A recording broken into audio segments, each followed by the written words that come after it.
सरकार assistant direct post में है राकेश।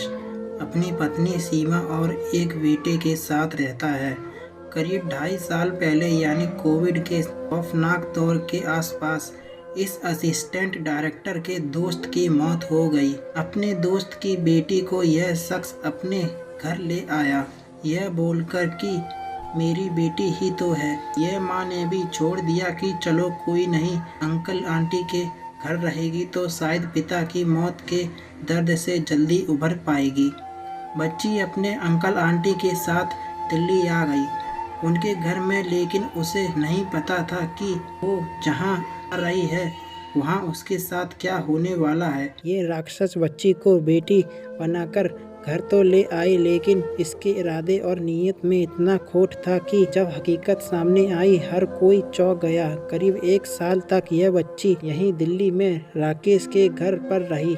साल 2021 में बच्ची की मां दिल्ली आई, फिर यह लड़की अपनी मां के साथ अपने घर वापस लौट गई।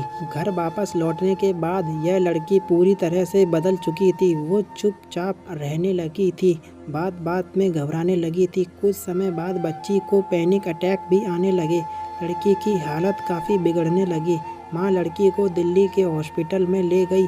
यहाँ बच्ची का इलाज शुरू हुआ और साथ ही काउंसलिंग भी। इसी काउंसलिंग के दौरान सामने आई दिल्ली के असिस्टेंट डायरेक्टर उसकी पत्नी की हैवानियत की कहानी। लड़की ने वो दर्द सालों से अपने दिल में छुपा कर रखा था। उस काउंसलिंग के दौरान सबके सामने उसने बताया कि 1 साल तक कैसे असिस्टेंट डायरेक्टर उसके साथ यौन शोषण करता रहा। 1 साल तक बच्ची का बलात्कार होता रहा, उसे मानसिक यातनाएं दी जाती थी।